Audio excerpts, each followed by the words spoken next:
Hey, good evening. Thank you for joining us on the Thursday Night Hockey Show. It is me, Dave Valente, and joined as always by my sidekick, Travis Rednick. How you doing, sir? How do I end up the sidekick? Man, myth, legend, Travis Rednick. Better. What's up, That buddy? works. That No, I'll works. be the sidekick. It's okay. You do all the technical stuff, so I feel like that kind of actually works and then itself out. throw up. And Hold on a second. We got excuse me just a second. I've got to go pee and then throw up. And because the information you got to love our governor, man.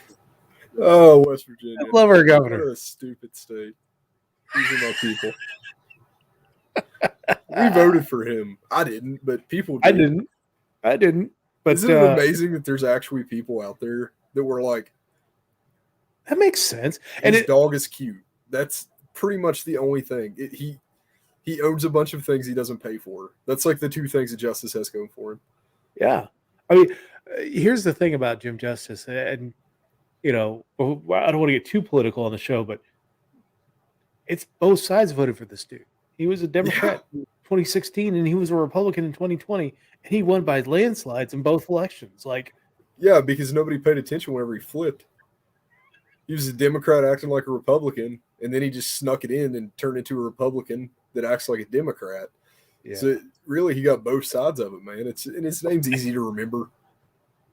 I think that helps. Big time Timmy Jim. He was the only person on the ballot that anybody knew his name. Yeah, it's amazing. We voted for Erica. I think that everybody's aware now that me and Dave are both Libertarian Party members. So. Yeah. But this week we had Martin Luther King Day, and I love Martin Luther King Day. It's of course it's a holiday, but the NHL has chosen to make it a day where they just play a bunch of hockey games in the middle. Yeah, awesome. I love having day hockey. Daytime hockey is like one of the most underrated joys of life. Yeah, it's kind of like day drinking too. I mean, it's like it pretty much is. It's the same thing. Yeah. But we were treated to an excellent game on Martin Luther King Day, and that was between the Colorado Avalanche and the Minnesota Wild. This is a playoff preview that I am here for, man. Dude, if that was Game 7 of a Stanley Cup final, I would be just as happy as I am right now. Yeah. I mean, it was that kind of game. And my boy Kirill came back, tied it up for the OT. Yep, Kirill the Thrill. Love Kirill. He scored two awesome goals. The game tying goal was on a difficult angle. Just can't stop that. I mean, that you don't expect someone to shoot from that angle and be that accurate with it. Yeah, man. He was. That contract started to look like a thrift store deal right now. Yeah.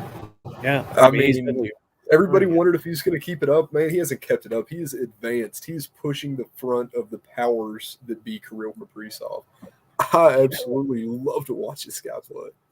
Yeah, he's amazing. And I know you were talking about, this guy could be like a Pavel Bure type. And I'm like, that might be a little early. Man, he's really, he keeps up on this pace for the duration of this contract. I mean, that's a very, very stout. I mean, because remember, Bure's end of the career kind of mirrored the start of the whole trap game, but that first half of his career, he was just nuts. Bure was also hampered by knee injuries late in his Florida years, and when he moved on to the Rangers, it was he was no good at that point. But I forgot that he ever played for the Rangers, and I'm a Bure fan.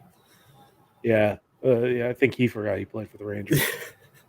But no, man, I mean, if Minnesota can continue to build around Kirill the way they are right now, and they keep on track of picking up these good forwards that pair well with him, I think that it's not a stretch to say from the next 2 or 3 years he's going to be the top goal scorer in the league. It could be. And that's really saying something going up against Matthews and McDavid. Yeah, the only thing that get hamper Kaprizov is the fact that Minnesota is going to be paying for those Parise and Suter deals for the foreseeable future. So that's probably going to eat up a little bit of their cap space for. I think they both had like It's a minute. Yeah. It's and they double that, so they're going to be eating cap space for 8 years on those contracts.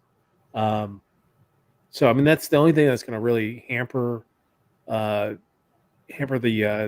Minnesota Wild. I don't know if they can they trade that dead money to say a team that's going on the tank. I would assume. I'll have to check that. Contracts aren't my thing. Yeah. I've never even read one. I just sign them. Yeah. I know that they can. I know guys like they'll trade like dead money contracts. So teams, I know Arizona got what's his face from the Chicago Blackhawks, and Marion Hossa. In fact, I think is he still getting paid by the the Coyotes? Yeah, until 2023, I think. Yeah, it was like 10 years. Yeah.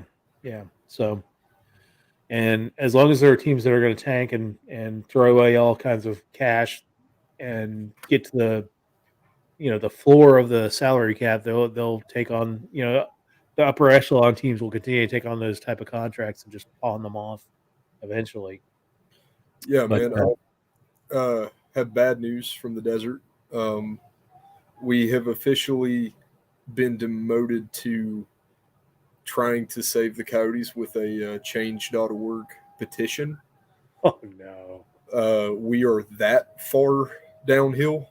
So what I'm trying to say is it's over. But hey, I mean, good news for your Coyotes. They got two games. Yeah, we won twice in a row. I mean, one was with Montreal. They're in the NHL accounts. Oh no, it counts. But 5-2 too. It wasn't a win. Well, that's the thing I gotta ask is that a win? Because now Arizona is ahead or behind. Depends on you. But in the tank battle, they're behind Montreal now. Montreal is dead last in the NHL.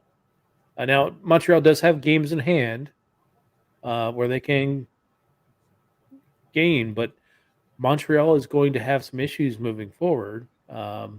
Just like they had some issues. Just like all the Canadian teams, they're going to have issues moving forward.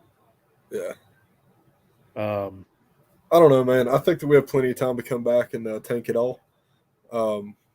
There's a lot of games ahead of us that we can lose, and I think that that's very important right now. That we just keep our heads down and do not play the puck well. It's really the goal. It's just, I think the key is getting Carter Hutton back in net. Anything that, yeah, right. Anything that a professional hockey team would do, we just need to try to avoid right now.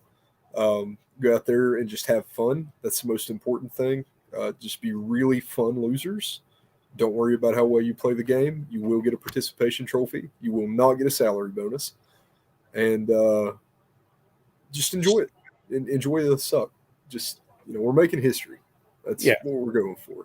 So Alexander Hutton asks, how long are the taxi squads around for? That is actually, it's a good question. It's not decided. The NHL and the NHLPA will make a decision.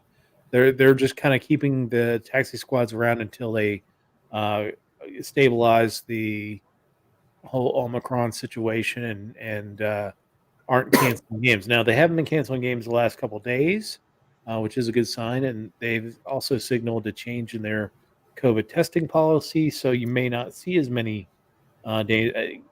games canceled. I think they've gone to the model of we're not going to test anybody unless they're symptomatic. Yeah, finally caught up with the rest of the sports world. Yeah. So thanks for the question. Also, he says, welcome to the league, Quebec Nordiques. It will not be Quebec. Quebec will not be coming back to the NHL. Quebec doesn't even want a team, for one. The city of Quebec. No, they do. Well, no, the city of Quebec. Just like Arizona wants a team, but Tempe doesn't. You know what I mean? It's, another Canadian team I don't think is realistic right now.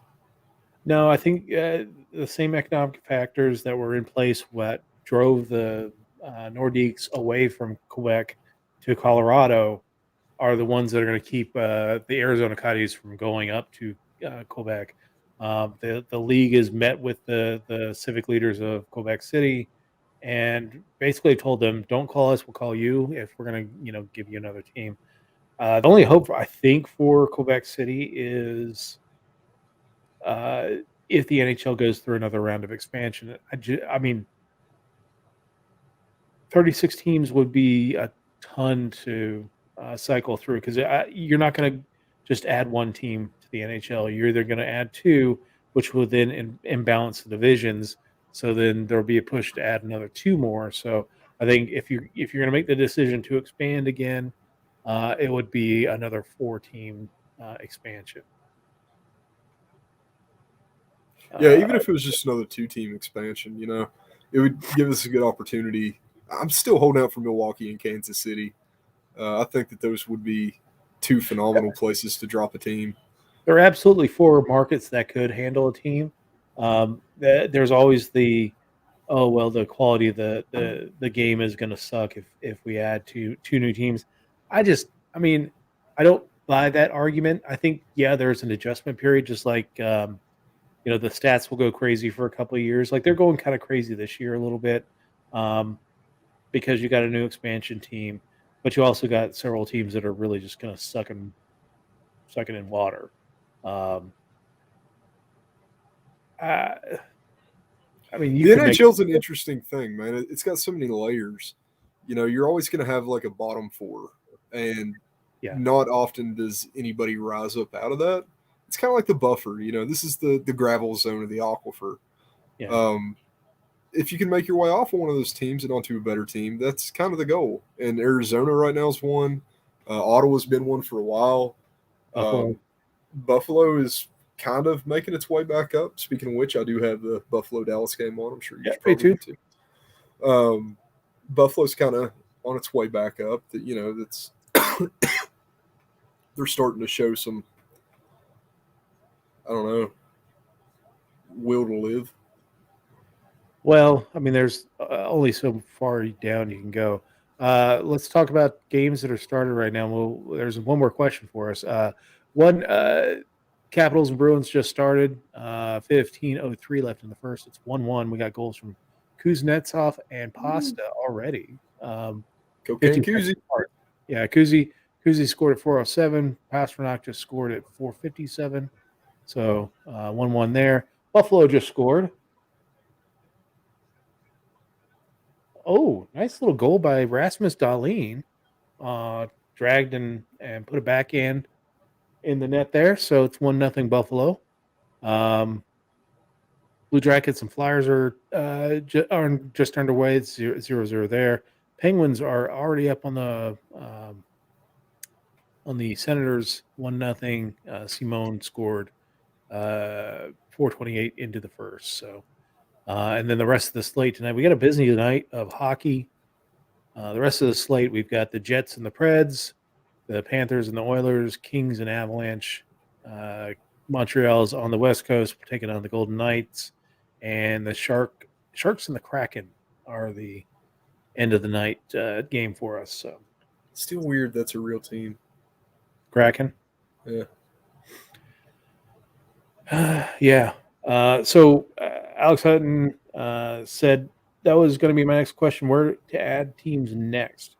There are 4 markets that I think are very viable for holding a team. Houston is going to be one of them. That's the front runner for the Coyotes, in my opinion. The Milwaukee area, I think, would be a great place to put a team because you've got natural rivalries already built in with like Minnesota, Chicago, Detroit. Yeah, you've got a good base right there for a rivalry. And it's like the weirdest state to not have hockey because it's such a high population state. It's, if Minnesota wasn't the hockey state, Wisconsin would be. Yeah. So for them to not have a team is pretty weird. Yeah. Another place would be Portland. I think Portland would be would make sense as a West Coast hockey market, and then finally Kansas City. They've got the arena, they've got the They will also have a nice built-in rivalry with the St. Louis Blues. You also have the rival. You'll probably have a rivalry, just like in football, with the Colorado Avalanche. Um, People will say, "Oh well, Kansas City had a team ages ago." Yeah, Scout Kansas City really 7475. never had a chance. They were gone in 2 seasons. That's not really a chance to build a franchise in the NHL. So No, if the duration of your life as an NHL team involves one coach, one GM, and 2 seasons, you probably didn't have a chance. no, not at all. It was the '70s. It was a very bad economy at the time, and Or they couldn't figure out how to keep the ice cold. Things yeah, have changed a yeah. little. So um, we'll see what happens in the next few years, but I do think that there will be a kind of a push to add more teams to the NHL. Um, there's always been talk about, oh, let's do a European division in the NHL. I don't think that's ever going to happen. Too much It's travel. Yeah, it's the travel, it's the time differences, and all that stuff. I mean, Now, a Premier League of hockey in Europe that did exhibition games against the NHL, yes. that would go over extremely well. You just Or like imagine if the All Star game wasn't the All Star game, right? It was this American division against this European division. they do it in Europe. They have a Champions League, which features the top teams from each of the domestic leagues in Europe, and they play for supremacy. The Champions League Cup. That would be cool, like the Stanley Cup champion and maybe the conference champion that loses in the Stanley Cup will then that next season have carve outs throughout the season to be able to go to Europe and play games or have European teams come in to play against them. And there, of course, you'd have to negotiate salaries and things like that. But I think that would boost interest globally in the game. I think that Oh, would be yeah. a fantastic idea. But I'm still hoping that one day we'll have, a replay of the 73 USSR game where we just take our Stanley Cup champion and Russia takes their KHL champion yeah, and we just let them go at it and, fight for, I guess, international supremacy since that's the two premier leagues. that would be an interesting fight. And it would be I a don't think fight. anybody would take. It's kind of like the old AFL, NFL, Yeah. the Super Bowls. They didn't take the AFL seriously until the Jets beat the Colts, and then all of a sudden they're like, okay, we talk about parity. But I still think that a NHL team, if they're taking it seriously, if there's financial incentive, I think they would mop the floor with a KHL team. But speaking Yeah, of the the KHL is a KHL, retirement league. yeah. But speaking of the KHL, the KHL has suspended all games from last week, like the 14th, and will not reconvene until after the Olympics. Yeah, there's something going on right now with. They've had quite a bit of a COVID outbreak. Well, it's not just a COVID outbreak. The issue with Ukraine, a lot of regular life in Russia has been suspended. They Yeah, actually have started telling people, if they're doing kind of a non-essential job thing, you need to conserve fuel. That's yeah, been a big thing, is to conserve the fuel. Um, Actually, I was telling you a few minutes ago, I have a buddy that's on the front in Ukraine, and they're training. Ukraine is training 12-year-olds how to run ammo to the front right now. So it's it's not the good. situation's not good over there. Yeah, and the president the other day just said that he expects Putin to move in. So hopefully they can find peace there before it gets too late. But it They've sounds like been it's trading fire for 8 years. So yeah. this is Yep. the first time the front has moved in 8 years since Crimea. Mm. But the KHL will not return until after the Olympics. They're going to be off well over a month at that point. I guess the good thing with the KHL is they don't have a team in Ukraine anymore. They used to have a Ukrainian team, but that kind of broke down with the move into Crimea. Um, so, uh, you know, a lot of it is COVID related. That they've had some serious outbreaks, especially amongst the top flight teams like Dynamo and CSKA. And it, you know, with the Olympics coming up, and the KHL is going to be the massive feeder league for all of these Olympic rosters. Um, they're going to have to. They're going to want to cycle through this before. Oh, it's 2-0 Buffalo. What is going on with Oh, this you're team? ahead of me. Must have been that they're on the power play right now for me.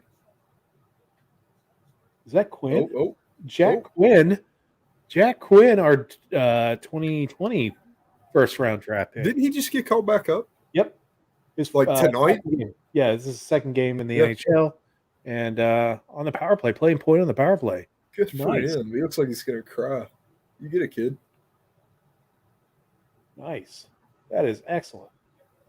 Kid's got a shot, man. That kid has got a shot. He's going around getting the bump from the Sabres bench, and somebody just smacks him in the helmet. Boy, Dallas has got it. They're just weird. I don't know what to do with Dallas. Dallas only plays well in certain moon phases. That might be it. Yeah, and full is not one of them. So good game, Buffalo. That's so. Speaking of the Olympics, we've got the U.S. and the Canadians. Canadians have not released their roster yet. They have till Monday to do it. But these teams are going to be a mix of veterans who are no longer playing in the NHL and college players. Pretty much, it's going to be awesome.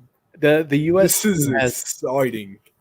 U.S. team has 15 college and junior prospects playing on the team, so it really is kind of like a World Juniors matchup between the U.S. and the Canadians. Canadians are not going to be that heavy. They've asked a few of the big names that came out of the last year's draft, like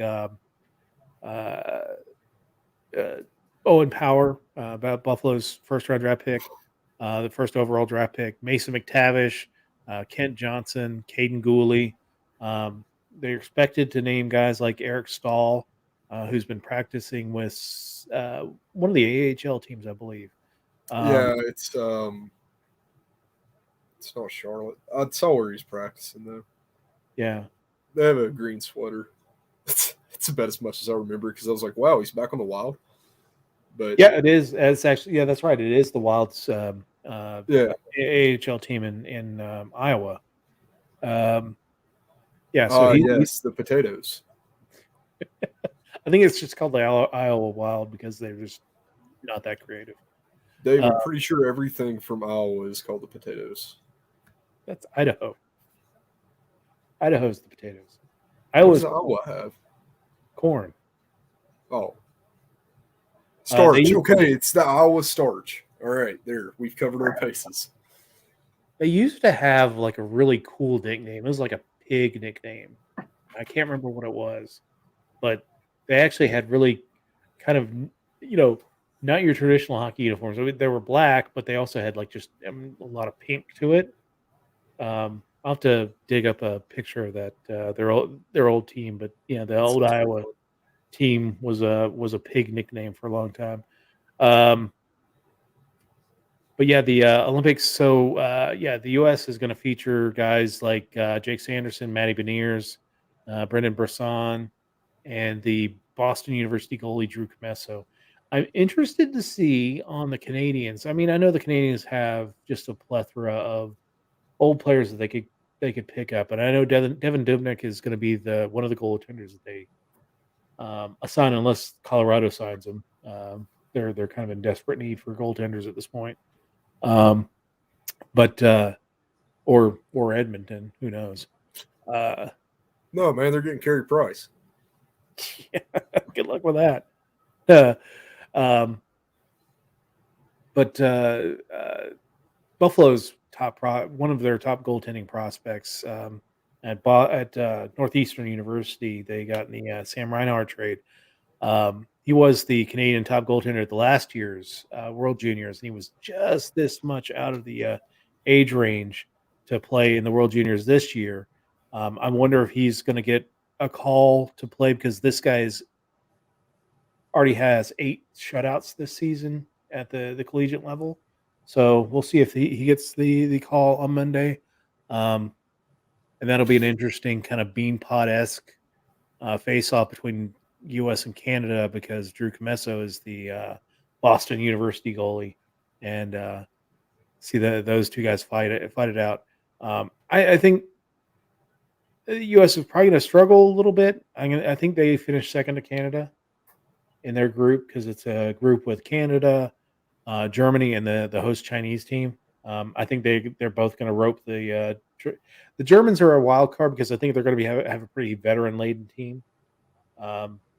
And the Germans did finish with the silver medal in 2018.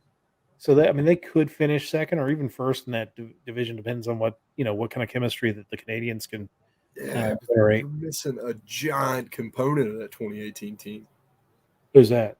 Draisaitl. There were no NHLs. Did he play in 2018? No NHL players. I know Ovechkin threatened to play. That's right. I'm thinking of the last juniors that he was in.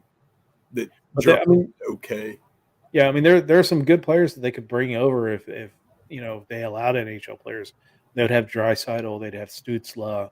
It wouldn't be a complete pushover, but I think the Germans are going to be okay with their.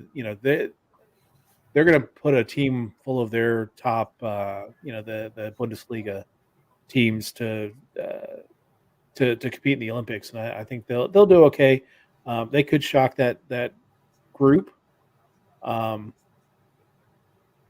it could mean that either the U.S. and Canada don't even make the medal round. So we'll see. Everyone's knocked out by Germany. Yeah, I can't remember who we got knocked out by last year or last. It was somebody I didn't expect. Yeah, nobody expects when we get knocked out. It's a problem. Like if the U.S. plays Canada, they never have an issue getting up for that game. It's when they play like the Czech Republic. Yeah, last year I want to say it was Finland. Finland is always a problem for the Americans. Yeah, it was never. I think it's sort of an F. It was Finland or it's probably Finland. I don't know, something along those lines. Anyway, Olympic hockey sucks except for this year. This year it's going to be awesome. It's going to be so wide open, and then we get to watch all the teams in that group just beat the shit out of the Chinese. That's going to be fun. They're the home team, so Well, I don't.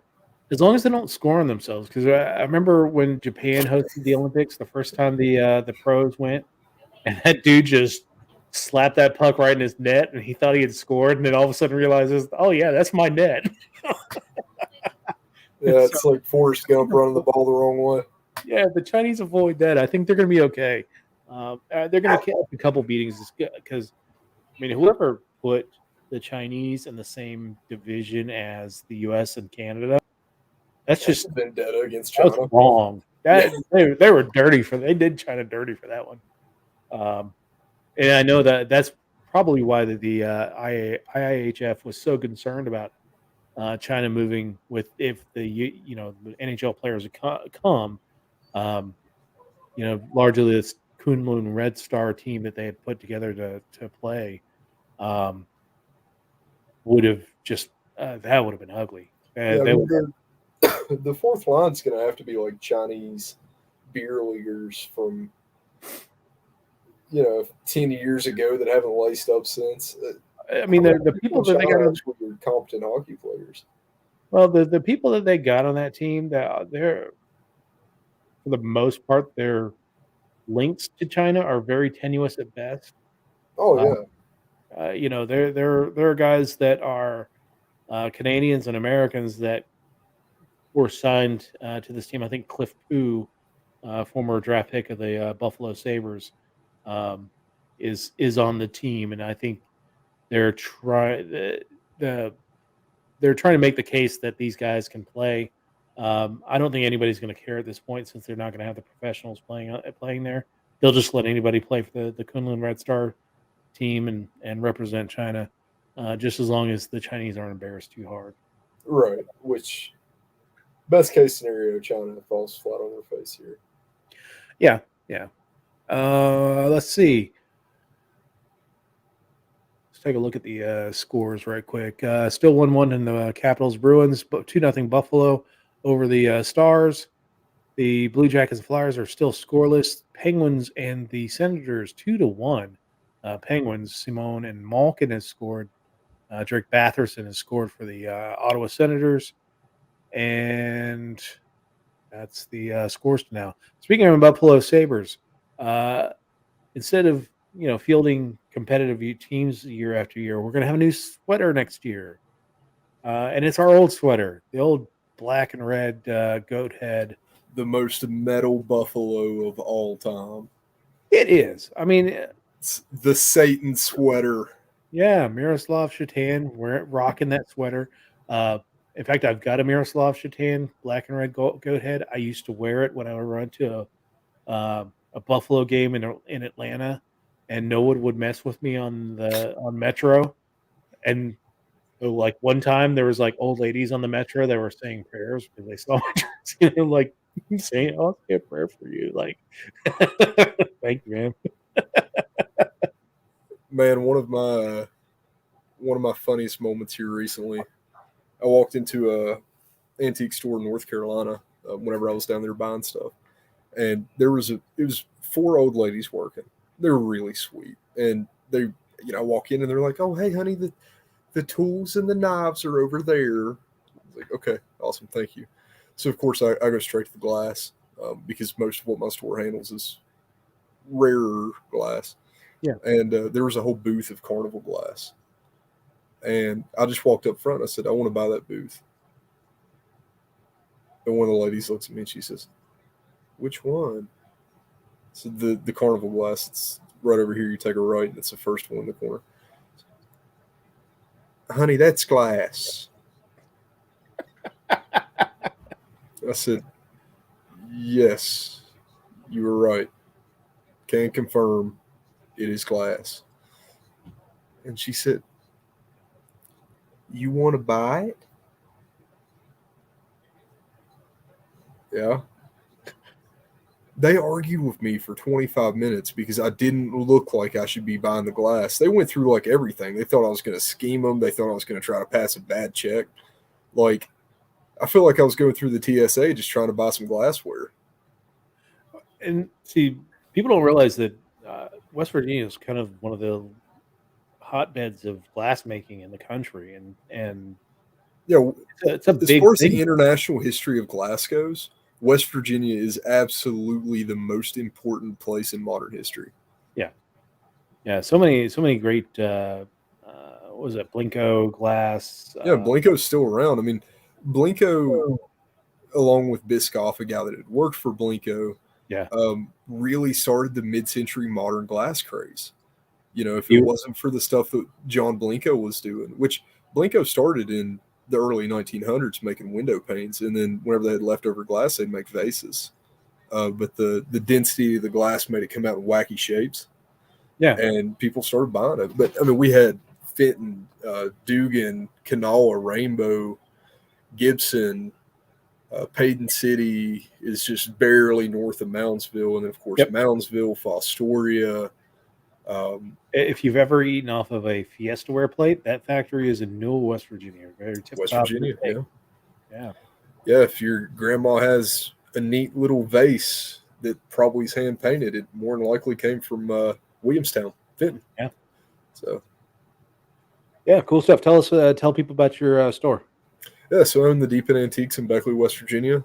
I now have my self-proclaimed hockey fighter Hall of Fame hanging up. Dave gets pictures all the time. I have amazing. My walls are just lined with signed pucks, signed gloves, signed sticks, game-used sticks. There's pictures everywhere. There's pictures of blood flying. There's, I've got letters from different players cussing out other players that are handwritten from the players. It's just hockey cards, and I specialize in World Hockey Association stuff. So if you have an interest in vintage hockey from a league that hasn't existed since 1978, I'm a pretty interesting person to talk to. If you don't, I probably suck. But your store is in Beckley, West Virginia? Beckley, West Virginia, yeah. And we can find you on Facebook. What do you have? Page link? We're just on Facebook. It's The Deep in Antiques. All right. Yep. So give it a check out. If you find yourself in Beckley, West Virginia, drop by the store and check out the hockey memorabilia there, man. Yeah, I'm about a half mile from the split of 77 and 64. Okay. So if you're going this way across the country, you'll go by me. If you're going this way in the country, you'll probably go by me. So it makes it easy. We're easy to get to. There you go. Let's see. Let's talk about the Edmonton Oilers, man. I mean, I say it's the collapse. It's a little dramatic to say it's a complete. No, it's not. It's a collapse. The problem is Edmonton has not played. I mean, they only played like one game in the last month. I mean, the collapse was well underway, and then they went on the COVID pause. I just don't see things getting better in Edmonton. And, I usually have some kind of speculation for all these issues, but man, there's so much talent that is just stuck in Edmonton. And, at some point they're going to have to dump some of these guys, or they're not going to stay. You have guys that are going to come up on UFA. I think you have a few of them getting ready to come up now. Well, you got Draisaitl and McDavid long term, right? Which is a shame. I mean, that's how long before they say, you know what, this is just not working. I'd like to go somewhere warm. I don't think that McDavid ever will. I think that McDavid's going to be a down with the ship guy, and I hate that for him. But I think it may not even be McDavid that makes that request. I think it's going to end up being media that really pushes it. I would hope so. The media narrative is going to be out there, and they're going to continue to harp on the idea that McDavid needs to be moved to a team that's competent. That's the best. It happened with Buffalo, and I know that Jack Eichel did request his trade, but so many guys were pushed out on a media narrative. Reinhart was pushed out. There was a thing that the Buffalo Sabres did on draft day where Reinhart called Kevin Adams the day after the trade and apologized for not doing enough in Buffalo. That's so sad. It is. I mean, that was the last guy I wanted traded from the Buffalo Sabres was Sam Reinhart. He's not the flashy. He's kind of like the Jonathan Taves of the team. Like he was a quiet dude that just went to work and did his job. Yeah. But hey, Florida's loving life with him. So, but yeah, so Edmonton started the season 16-5-0. Since then, they've gone 2-10-2, and they've gone from first place in the NHL all the way down to out of the playoffs at this point. Yeah, I mean, and you mentioned Florida, and if McDavid was to request a trade, where does he go? I hate to say, I think I know. It's a hard thing because McDavid is on a massive contract. It's got a lot of term left. It may not happen this year. I mean, it won't happen this year. It likely won't happen next year because he is the cap is going to remain flat or relatively flat. I don't foresee Edmonton retaining any salary. No, that's so it's going to have to be a team that has some salary cap space, a ton of prospects. So it's probably going to be an up and coming team. I think it's going to be St. Louis. I think that it would be St. Louis. St. Louis has so much cap space. Yeah, it's hard to project cap space in a couple of years, though. Yeah, but they've done this weird thing. They've done it for a few years. Who even is on St. Louis that's a big name? I mean, That is Tarasenko's taking up a lot of cap space. I'm not even going to count Tarasenko because his contract, you hear his name a lot, but I think that's because he's one of the better guys on St. Louis. He's a free agent. I mean, he's coming up right now. If Tarasenko leaves St. Louis, they're in the perfect position to pick up a 3-star forward. And I don't know, man. I can't really think anybody else. Anaheim comes up. Well, I mean, they did spend a lot of money on Krug, but that was replacing what they were spending on Pietrangelo. Right. I mean, they've got O'Reilly. O'Reilly's on a pretty decent contract. Yeah, But none of these are rock star, $7-8 million a year contracts. They're lower contracts. yeah. They're I don't know. substantial, but They're they're going to not. have some young guys that do need contract boosts, like Kyrou and Robert Thomas, and Yeah, but what about they buy out McDavid and send Bennington to Edmonton?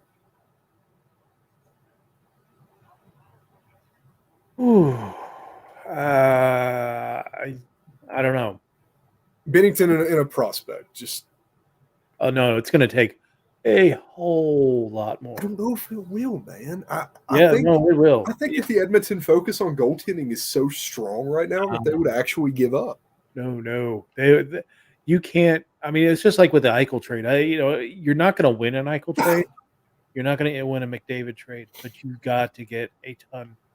It's going to be if you get Jordan Bennington out of it, it's going to be like this year's draft, first round draft pick, probably a prospect, and probably a future draft, first round draft pick.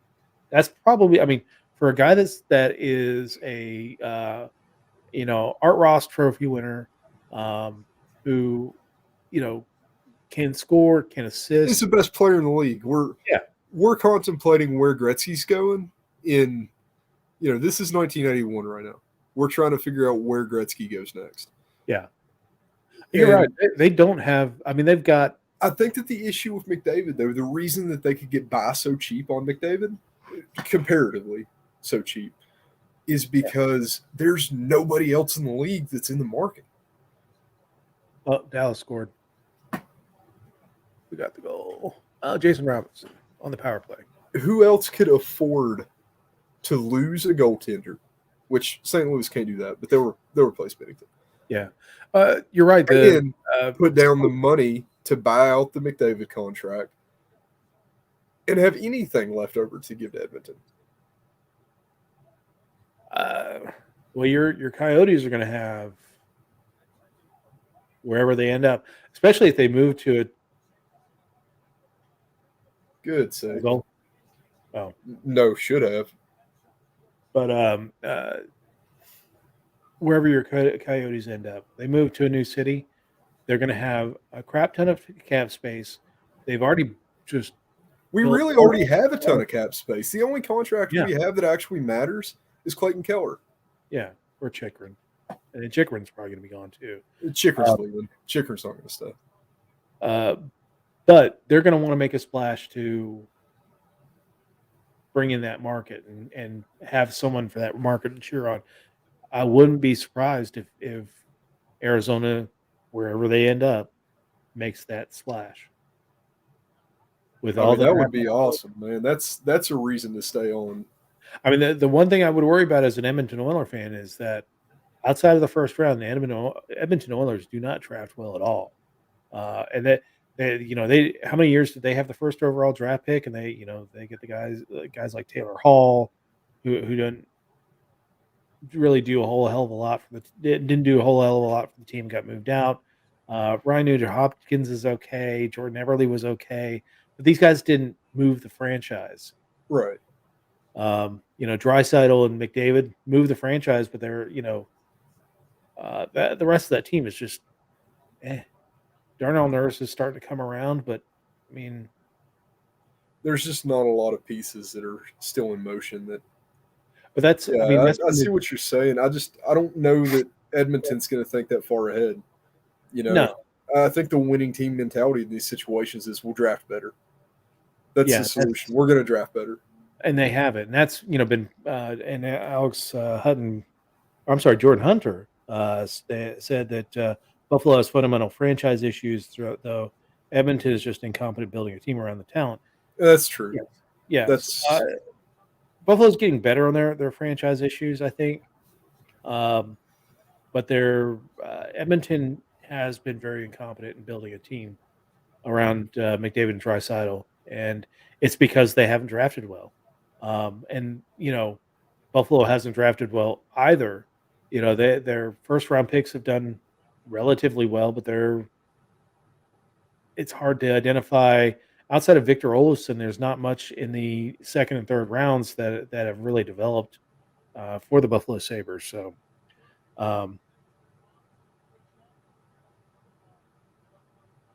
Jordan says that Columbus could lose Corpusalo and have the cap space, but probably want more on D. That makes sense. That's true. Yeah. But I wouldn't. I mean, look, if Edmonton says, "Hey, McDavid's available," or I mean, I would love to McDavid, but on a budget, give me it's just not realistic. on a budget, give me Draisaitl. I could probably get Draisaitl for less pain than it would take to get McDavid. So, what are your top 3 realistic McDavid landing zones? Because he is at some point going to move. This guy's not retiring with Edmonton. It could be a redo of Gretzky, where he goes to Los Angeles based off the amount of prospects and picks that the LA Kings they have. got him too. I've been saying it for a year and a half. I started this a while ago. LA is coming up. Oh yeah, LA's got phenomenal talent in the minor leagues, and the prospects, and some of these young guys are already starting to come up. Arthur Kaliev is playing well. Kings are second in the Pacific Division as we talk right now. They're ahead of schedule. Although the Pacific Division is really kind of a hot mess right now. Yeah, I mean we're in it. So yeah, I don't know. I mean, I think that LA is going to be one. Colorado's got the pieces, but they don't have the cap space. I don't think they'll be a player for them. The other landing place is wherever Arizona ends up.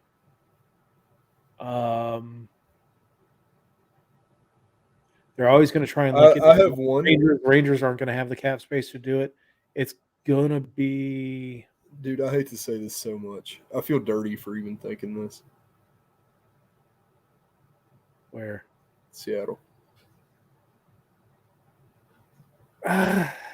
Seattle would absolutely throw down the cash and try to restore this god-awful entry draft that they've pulled off.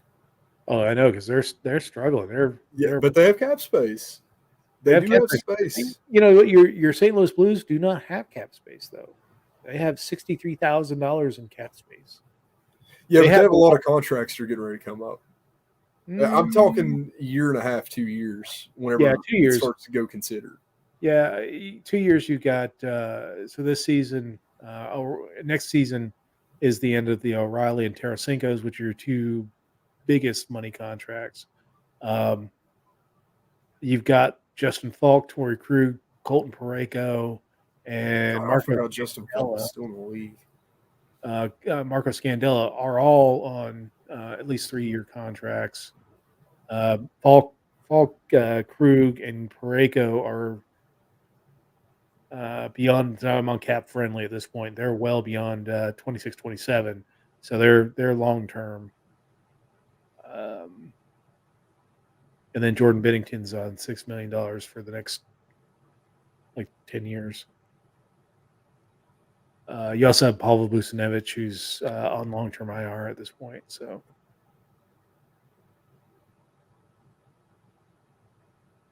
Who has the most cap space in the league right now? Buffalo. Today. Is it Buffalo? I believe so. Yes, Buffalo is at the bottom. They have current cap space is $26 million. Projected cap space is $13 million. I don't know how they figure this. So current cap space is a total sum of full cap hit values that can be added to the team's roster to remain compliant or below the cap ceiling at season's end. Oh, so it's that prorated thing. So when they do the cap, from this point on to the end of the season, you could add $26 million worth of cap worth of contracts, but they have to end by the end of the season for it not to count towards the next season. In total, they have $13 million in cap space. That's just their legit cap space at this point to start next season and keep the same players that they have on the roster. Dude, if McDavid went to Buffalo, it's like the draft that never happened. It's the draft that should have been. Play The way back. it happened. Buffalo had the first overall pick. They had all the balls in the lottery and still lost it. Because they didn't have to overall. And somewhere off in the distance, Tim Murray would cry. Oh my goodness. The Matthews goal that got recalled. Yeah. That was people finally care that a goal that should have been a goal got recalled. Undoubtedly they didn't until now because there's like one a week. Now TSN's got a hold of it and they're running with it. So it's because it's the Toronto Sports Network. Yeah, obviously, but I don't know. One part of me is like, man, that really sucks for Matthews, and the other part of me is like, yeah, but he's a Leaf. Well, I mean, I really hate the standard. Now, I get that you don't want players going in and doing high karate kicks trying to get a puck into the net. I mean, this isn't soccer. I get that. But this whole distinct kicking motion is so subjective. Like, to me, when I watched that replay last night, the distinct kicking motion didn't happen until the puck was already in the net. Like, it hit his skate, and then he slid his skate out, but the puck was already off of his skate. Like, there was no distinct kicking motion to propel it into the net. I just think it's far too subjective. They've either got to come up with some kind of way to make it less subjective, or they're going to have to find a way to just say, all right, we're going to allow, I mean, it still makes it subjective. We're going to allow some kicking motion for a goal to count. Yeah, where does it end? Yeah, it's hard. But, I mean... No more skate deflections. There you go. Yeah, I mean, you could do... it's just like, batted a puck in with his glove. Doesn't count. Yeah. So... If it bounces off of your glove, that still doesn't count. Yeah, if it, the puck hits your guy's skate and goes in, it doesn't count anymore. So... and you'll get enough... you're going to get complaints either way on this one, but... Yeah, this is not just amplified because it's Toronto. It's Austin Matthews, the Leafs lost again. This is Andy would have broken that record with this one. Which record? I don't remember. They made a big fuss over that was the goal that he needed to break a certain record. I read like 1/3 of the article at 2 a.m. while I was eating a bag of potato chips. I don't know what I'm talking about, dude. I'm just a hockey fan. I'm living the real life like everybody else. I don't care about Toronto. I don't either. Like, I get giddy when I see Toronto loses. That's pretty much my existence. But Toronto. So the NHL has rescheduled all of the games that have been displaced due to the COVID outbreak.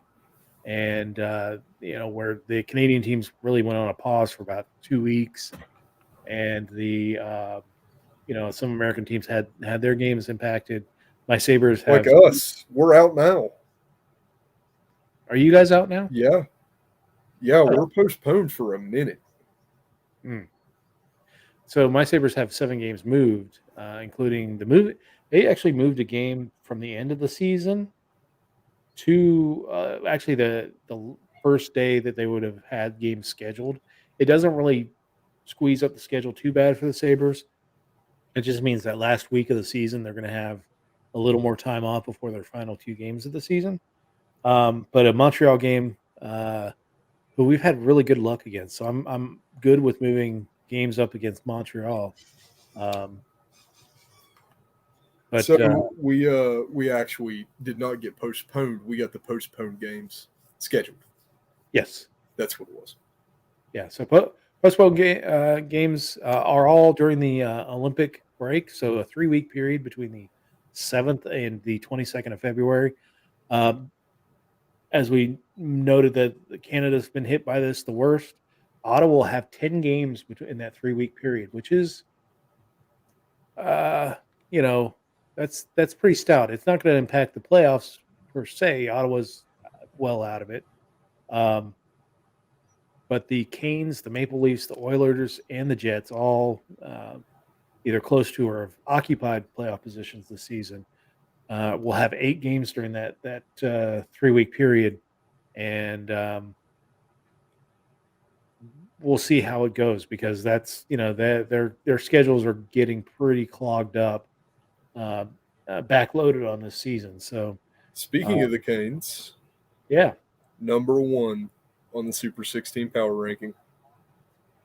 not a surprise, although they're not number 1 in their division. The Rangers have taken over first place in the Metropolitan, although Carolina, of course, has those infamous games in hand. They've got 4 games in hand on the Rangers, which, of course, they'll be making up during the Quite a COVID. few there. Yeah. The current standing for this is all tropical. This is actually pretty funny, except for Colorado. Carolina is number 1. Colorado is number 2. Tampa is number 3. Florida is number 4. And Toronto is number 5. The Rangers actually do not come into the Super 16 power rankings until number 7. And they are being stepped on by the Pittsburgh Penguins. Why? I mean, Toronto, again, Toronto's got games that they've had to reschedule, but they're not that far off the pace as far as the missing games. They are at 37 games played at this point. The top team in the Atlantic Division has 41 games played. Tampa has 41 games played. I don't have Toronto that high up. They're behind both Florida and Tampa on points percentage, and they're inconsistent at this point. And Jack Campbell does not look good. He's going through a rough patch at this point. So, and they're having problems holding on to leads. Like last night, they had two goal leads and still lost. This bothers me, man. They have Minnesota ranked at 10. Really? Yeah. Minnesota is again.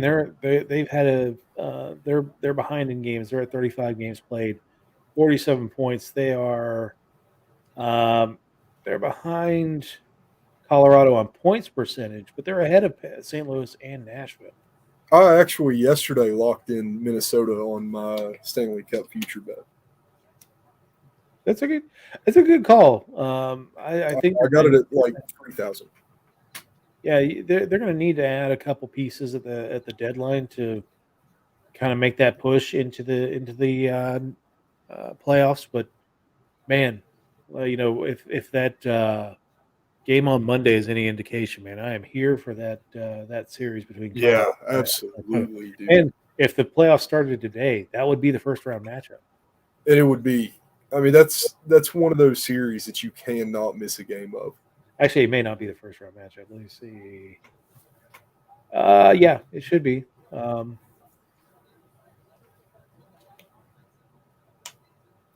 Yeah, so Minnesota is. That game was everything that I look for in a game. It was good scoring, fast pace. There was a decent tilt. goalie drama. Yeah. Everything Forgot him. is needed to be entertaining. Yeah. So one thing I don't understand is when a team dive bombs your goalie like that, why isn't the first thing you do after the puck is dropped again is just take a massive run at their goalie? I just don't get that. Like that's how you stop this from happening. Yeah, I mean, I don't know, man. The run on Kemper was definitely, it should be reviewed and it should end up with a suspension. Yeah. I don't think that's even debatable. I've even heard wild guys like, why would he do that? That should be a suspension. So, like, there's a lot going on there. It should have been a line brawl, though. Oh, We need to sure. bring back the full on kill 'em all mentality. Coaches should be throwing clipboards. Fans should be throwing phallic objects into the end zone like it's in Buffalo. That's the Bills Mafia, man. We don't have enough fans in the stands to do that.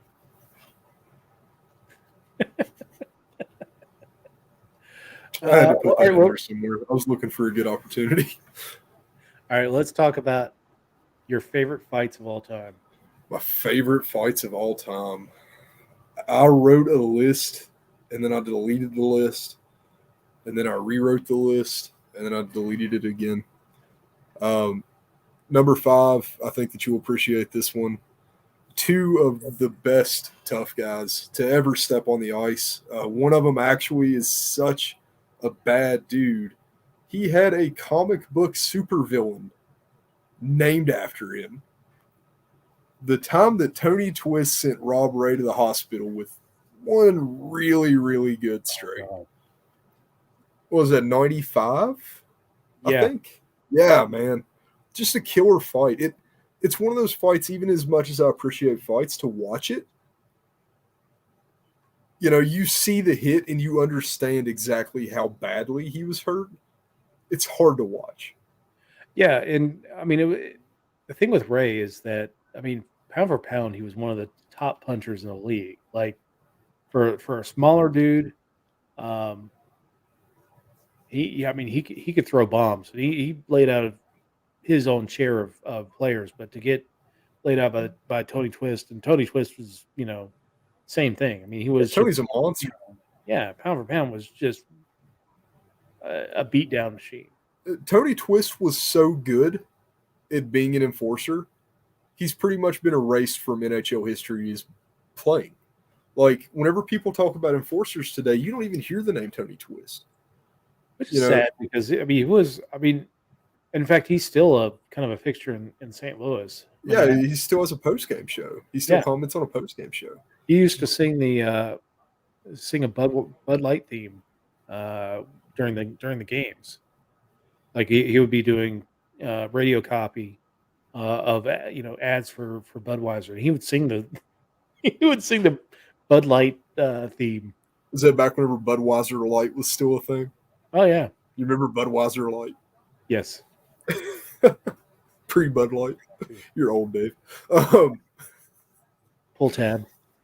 1970, Boston.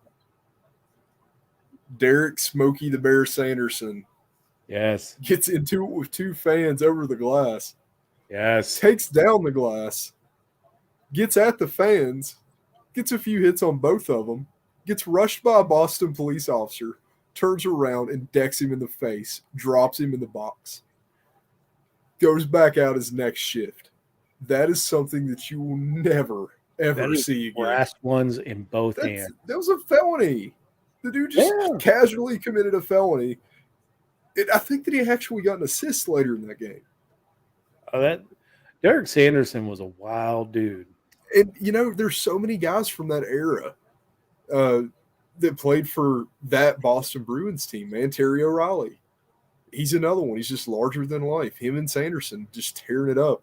Actually, I have a picture of Derek Sanderson doing the saint pose that the Catholic saint pose. Yeah. Smoking a cigarette. Because he would smoke cigarettes on the bench. Oh, yeah. it was just that's just what he did.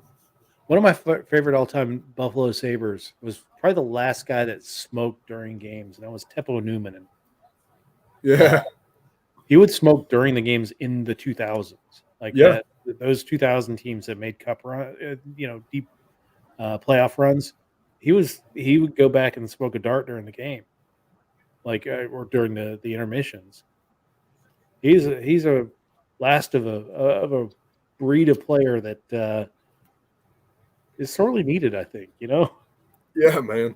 My number 3, the Good Friday Massacre. We had another guy that was mentioned in the Nordiques. Here's one for you. The rivalry between Quebec City and Montreal was a very natural one. It's the only two teams in the province, and it's probably the two most hockey-centric teams at the time. You weren't just a Montreal fan. You lived for Montreal hockey. Same thing with Quebec. That was your personality was hockey fan. That's how it was back then. So whenever those two teams decided that they were going to have a line brawl, and a lot of it was due to the frustration of the Nordiques franchise folding. Everybody knew that it was coming. Quebec kept pushing that button, and eventually they pushed back. It was probably the last line brawl of the era that it was in. We, of course, had some later. There were some really good ones later, but they weren't like that. That was the kind of line brawl where the linesman got off the ice, to stay out of the way. Dylan Cousins just scored. Buffalo looks really good. Actually, Dallas looks really bad. Buffalo's getting their players back. They had a real bad run with COVID. But yeah, that was a nice goal. Nice. All right. What you're at? My number 2. Number 2. Probably the two most important heavyweights to ever drop the gloves in the National Hockey League. Let's see, is this that goal that you're talking about? Yeah. Big Toby out of his pads. Yeah. Nice. Two most important heavyweights. One of them is just the baddest man to ever put on skates. The other one is the man that kept the greatest man to ever put on skates safe. In 1994, one of many times that they did it, but the best of those, Bob Probert and Marty McSorley dropped the gloves, center ice, round each other 3 or 4 times. The ref knew the rules. The linesman knew the rules. Everybody was aware that those two guys were going to throw down until they were done. There was no attempt to break that fight up. And I think that actually McSorley helped Probert up, even though Probert had won the fight at the end of it. It was a very, very surreal moment for hockey to see those two guys hurt each other so bad. I think that I've heard it called the fight where people started to have a heart, and they started to realize exactly how much damage those guys were doing to each other. Oh, yeah. Because it was a monumental fight. Yeah. I mean, there was blood flying. There were a few teeth lost. It's not that it was not that it was just a punch in the face contest. It went on it was one of the longer fights in NHL history. It went on for a while. 2 minutes and 15 seconds. Yeah. Which is forever. I mean, you think of, MMA, they fight for, 4-minute rounds or whatever. Try doing it on skates. And the period's only 20 minutes long. Yeah. Yeah. I mean, try doing it on skates and not being able to use the skates to kill the person. So that was just an amazing fight. I watched it this afternoon. It was just like, God, that is just that's two old bulls just going at each other. Yeah, and that was highly regarded as probably the last fight for both of those guys. Yeah. That was really the last time that they came out, and Marty McSorley was Marty McSorley and Bob Probert was Bob Probert. I mean, they had tilts after that, but it wasn't, the two meanest heavyweights in the National Hockey League decide to take each other's block off. It was more this is a fight, and we're gonna go sit in the box, and we'll do it again next season. Well, it became more expected that oh, they're going to fight again. Oh, that builds up the anticipation of the game. But you just can't recreate that. It was just that was special. Yeah, it was such a moment in time. Like, okay, just appreciate it for what it was and move on. I think that if I had to pick one hockey fight that was a one-on-one, that wasn't a line brawl, that wasn't anything crazy like the Derek Sanderson episode, yeah, to show people what a good hockey fight looks like, that's probably the only one that I could come up with that really does it justice. Yeah. You want to do your top 4? I think that we're in agreement on number 1. Yeah, number one's not a surprise, but let's see, 1979 Rangers and Bruins, another Ranger Bruin battle. This is famous because it is another incident where players went over the glass. Game had just ended. Rangers had won the game. Or I'm sorry, the Bruins had won the game. No, I'm sorry. Yeah, it was the Bruins. The famous beer dump. No, so they start pushing after the game. Somebody had skated in on John Davidson and put skates into his chest, and he was pretty miffed about that. So they were pushing back and forth on each other, and Terry O'Reilly is over by the glass, and somebody from the audience grabs his stick and rips it out of his hands. And Terry O'Reilly, which this is a dude you don't mess with. No, under no circumstances. Yeah, never. This is asking for a major beatdown. Grabbed his stick, took off, and O'Reilly hops over the glass, grabs the dude, and now the entire Boston Bruins roster in mass goes over the glass. Game's over. It's not like they're going to call penalties. They grab this dude and they're just wailing on him. And Mike Milbury grabs his leg, and while he grabs his leg, his shoe comes off. So Mike Milbury starts beating him with his shoe. And this dude's getting beat with his own shoe. Mike Milbury, the Italian grandma. Yeah, before somebody grabs the shoe out of his hand. But they get the stick back. They dispensed instant karma to this guy and moved on. I think there were charges that stemmed from that game for them going into the crowd and assaulting a fan, even though the fan did ask for it. So he started it. Lesson is, don't grab a dude's stick. Let him give it to you if he wants to give it to you, but don't grab a dude's stick, especially when there's a kind of a fight going on in the on the ice already. Number 4, Rob Ray versus fan. Buffalo is playing in Quebec City. It is a very heated contest. There's a line brawl going on the ice. Rob Ray's not involved. He's actually sitting on the bench. The players look up to their right and see a fan sitting on top of the glass. And they're watching this dude, and they're like, this is not good.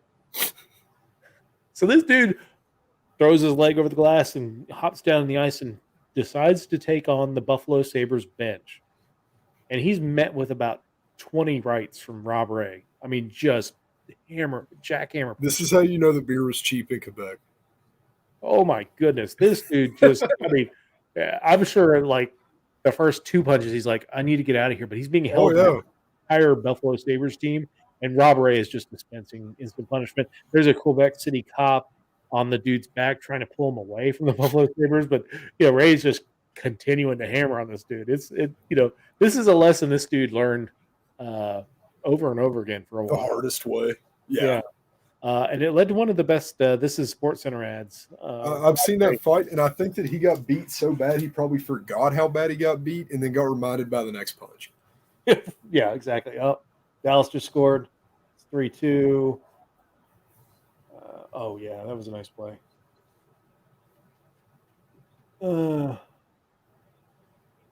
This hasn't happened for me yet. Rope Hintz got the goal. Nice tipping goal on the side of the net. So 3-2, Buffalo leading with 14:34 in the second. So let's see, number 3.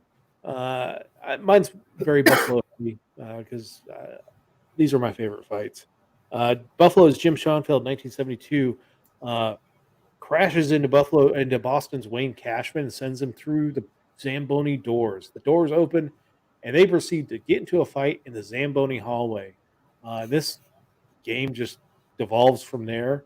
Uh, uh, Schoenfeld, who would later go on to be Rangers general manager, would be coach of the Devils, was involved in the Eat Another Donut Koharski incident, coached your, at the time, Phoenix Coyotes. But he got in several fights that night, and primarily with Wayne Cashman. It was a very entertaining fight, but it was notable for crashing through the boards, and they were just fighting in the Zamboni hallway, like outside the ring. So it was pretty cool. And then number 2 for me, 2007, Chris Drury took a shot on the goaltender for the Ottawa Senators, and immediately was hit in the head by Chris Neal, that little piece of shit. Immediately following that hit, he was challenged by Drew Stafford. They fought. They went to the penalty box. Um, it was a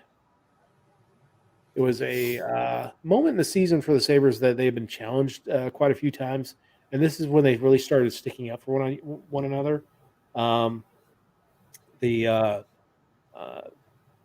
On the next face-off, Brian Murray for the Ottawa Senators sends out his first line. So it's Jason Spezza, Daniel Alfredson, and Danny Heatley, Chris Phillips, and I can't remember who else was on the ice at that time, but Lindy Ruff sends out Adam Mayer, Patrick Coletta, and Andrew Peters, and that puck is dropped, and it is on. There is a line brawl. Danny Heatley is running away from Andrew Peters.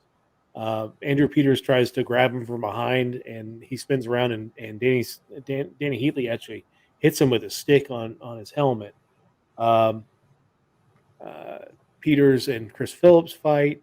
It devolves to the point where both goaltenders, Marty Biron and Ray Emery, drop the gloves, and Ray Emery just beats the crap out of Marty Biron because Ray Emery was actually a trained fighter. Marty Biron was not. Ray Emery is actually probably the best fighting goaltender that ever skated. At least trained and really could hold his own. But after Biron was kind of scooted away after that fight, Andrew Peters skated over to Ray Emery and fought. And it's the only time I've ever seen a position player and a goaltender actually get into a traditional fight, grabbing each other, throwing haymakers at each other. That's the first time I've ever seen it. The only time I've ever seen it. And this fight got so crazy, even Brian Murray and Lindy Ruff almost came to blows.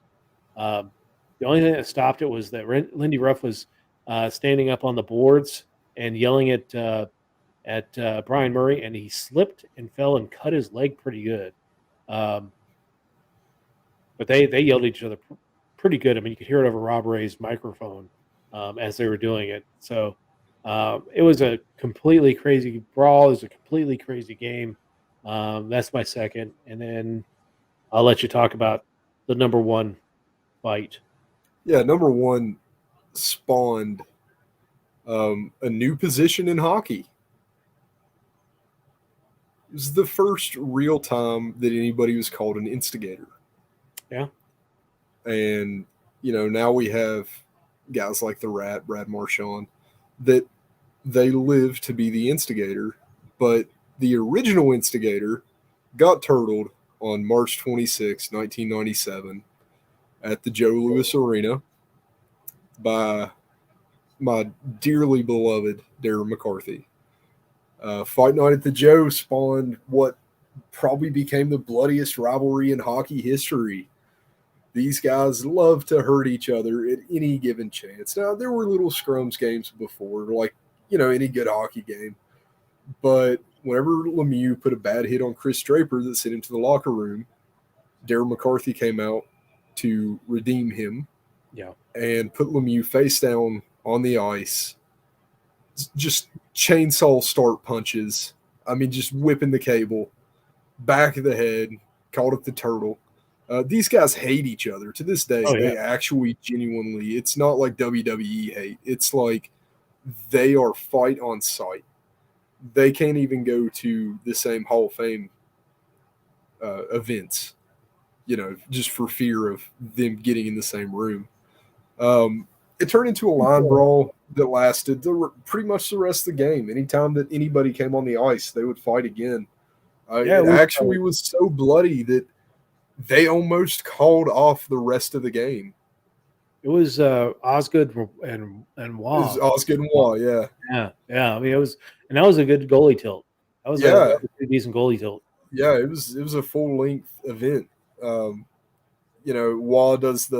Waugh flew into Osgood, like he came down across the ice full speed and just flying leap into Osgood. Didn't even take him down, which was probably the funniest part. But Fight Night at the Joe. I don't think that there's any fight that could ever top it. Yeah, I don't think you're ever going to see a fight. Again, because hockey has gotten away from that. I don't think you're ever going to see a fight like that ever again. Well, if you were going to, you probably would have seen it around that same time. And even then, everybody was like, okay, they have the time. Well, I mean, because the third man in and I think the rule that stymies this stuff from happening is first fight is fine. The second fight is automatic ejection for the rest of the game. So I mean, if you have a line brawl like that, then the next the second group or the second pair that pair off gets ejected. So I get the idea of getting fighting out of the game. I do think that there are some issues with players taking advantage of, like Tom Wilson or Brad Marchand taking advantage of that because they don't have to face that retribution that they would have faced in the 70s and 80s and 90s because there's just you hit somebody and then somebody else comes in after you. Now it's a instigator penalty tacked onto the fighting. So now you're going on penalty kill. I think it's led to more injuries, but I do get the issue behind fighting. The CTE is no joke. So yeah, I think that they should treat it like UFC does. It's been the information about CTEs has been made pretty well available to the players, if not forced on them now. Yeah. So, I mean, buy the ticket, take the ride, I guess. Well, yes and no. I mean, I think what they don't want to have happen is that you have a designated goon on your team, like, and their job, they only skate like 5 minutes a night, and their job is to beat the snot out of the other team's goon. I think getting away from that model is fine, but I don't think that if a team is taking advantage of your team and your team decides to respond by through a line brawl, I don't have a problem with that. I mean, there were several great line brawls throughout the early 2000s, like the Buffalo and Philadelphia had several. Yeah, that was a good one. Matt Barnaby and Rob Ray and the goalie fights with Garth Snow and Steve Shields. I mean, there were some really good line brawls, but I don't have a problem with those. I do have a problem with, oh, well, I mean, I'm a big guy, you're a big guy, let's fight. And I just don't think that aspect of hockey is necessary anymore. All right, let's talk about who are your two hot teams in the NHL this week. Minnesota. Yeah. Minnesota's on top in my heart. Minnesota looks good, man. Yeah, I mean, even though the Colorado won that game, I thought Minnesota carried a lot of the play in that game, and that may have been just kind of a. I Colorado started won that game by a shootout. Yeah, I started watching that game after the Kemper hit, and maybe that was kind of they were a little shell shocked on what happened with Kemper, and they were back on their heels. But the rest of that game, Minnesota really carried the play. It was just some, a nice goal that brought Colorado back into the game and put them back up 3-2, and then Kirill Kaprizov, stud. All right, who else you Studded. got? I hate to say Oh, it's this not. one. Who's that? Is Tom it just Wilson? me or does Washington look really good? Have you watched the Caps game lately? Well, they're losing tonight. They're 2-1 down to Boston, but they have put some beat downs. I mean, they're only 4 up 500 over the last 10, um, and they're third. I feel like it's about time for them to swell back out. They could. And I really hate to see that. Also, I've now made friends with a guy whose Instagram bio, the first line is Tom Wilson defender. Oh, So next time I see him, I guess we have to have a talk. But let's see. For me, my hot teams. One is going to be Pittsburgh. Man, they're 8-2 of the last 10. yeah, don't you hate to see it? Oh, I do. Absolutely. I mean, they get Evgeny Malkin back. They've got a couple of games in hand on the Rangers and the Caps.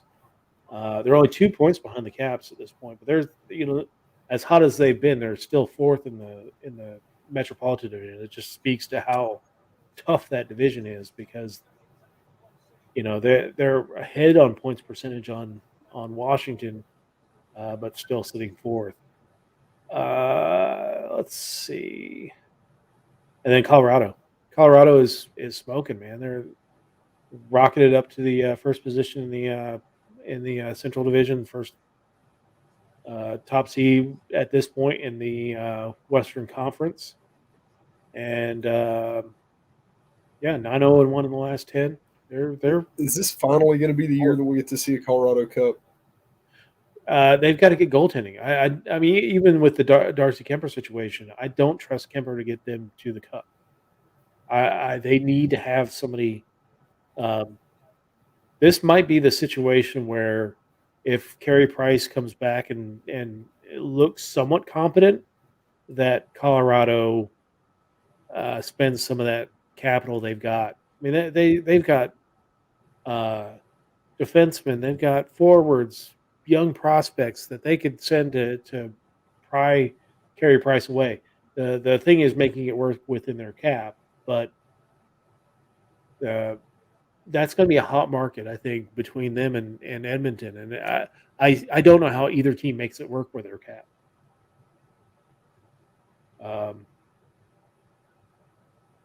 But yeah, so Colorado and Pittsburgh are my hot teams. Who's your not team?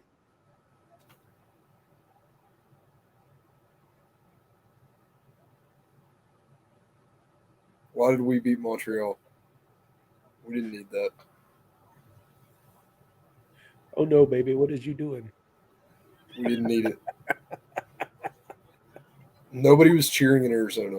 Well, there's always that one guy, but still, let's just tank right. Okay, guys. There's one thing that we should not screw up, and it's losing. So if we could just do that, that would be fantastic. I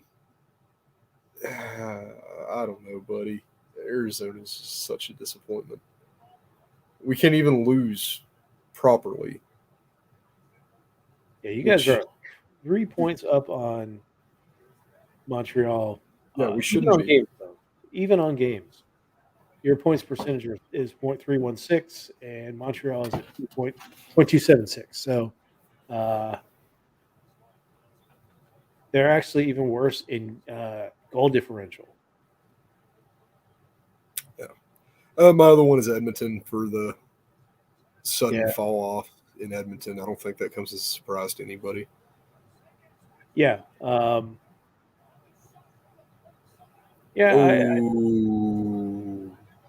Oh, 3-3. Yeah. Why are you toying with my notions, Buffalo? Excuse me. If you played the over in this game, congratulations. Good Pee call. and then throw up, and because the information is not pleasing. This That's right. The information I just received is not pleasing. All right, folks, that's it for the Thursday Night Hockey Show. Dave has to go pee and then throw up.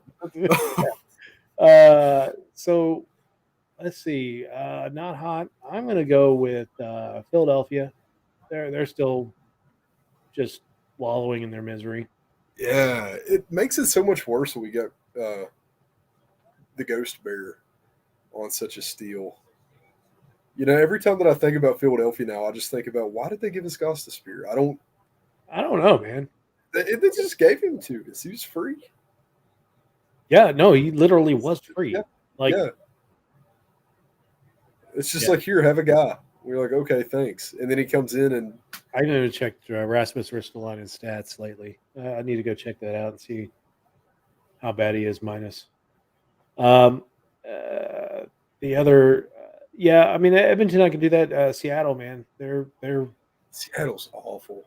I keep forgetting that Seattle's still in the league.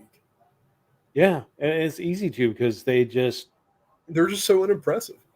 No, I mean, it's interesting to look at. Like the entire Pacific Division is just odd. I mean, you've got Vegas, who they are 23-15-2, 48 points, 0.600 points percentage, which is decent. They would be in third in the Central Division. They would be fourth in the. I'm sorry, they'd be fourth in the Central Division. They'd be fourth in the Atlantic, and they would be fifth in the Metropolitan Division. That's your division leader. Los Angeles, great story. They're really at NHL 500 when you think about it. They've got 20 wins, 15 losses, and 5 losses in overtime. So they've lost as much as they won, but they're second place right now. Anaheim is starting to fall back as well. They're 19, 16, and 7, so they're under NHL 500 when you think about it. They've lost well more than they won. And that's your third place team. San Jose is starting to come up a little bit. But, none of these teams are that impressive at this point.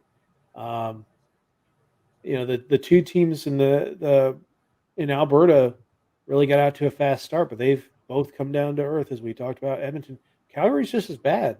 They're down to fifth place in the division, so they're out of the playoffs as well. Edmonton's all the way down to seventh. Vancouver had that good blip when they hired Boudreau, but they went lost 4 in a row, and now they've won 2 again. So, I think it's still the thing for Vancouver that's benefited from them is that nobody has really jumped way ahead of them. Right. They're at 39 points. They're 6 points out of a playoff spot now. And I don't really anticipate LA or Anaheim sticking around. I still think that it's just too early for Anaheim. LA, they've got a good mix of veterans and young players. They may stick around, but I don't see them finishing second in the division. I would hope that either Calgary or Edmonton kind of figure things out, but this division's a mess, man. Check your TV. Oh, hey. All right.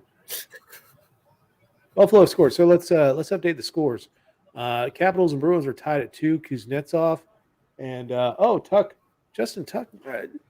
He's been on fire. I think he scored the last 3 games that he's played. So Justin or Alex? Alex Tuck. Alex Tuck. Yeah. 2-2 in the Capitals Bruins. Kuzi in the first. Matched by David Pastrnak in the first.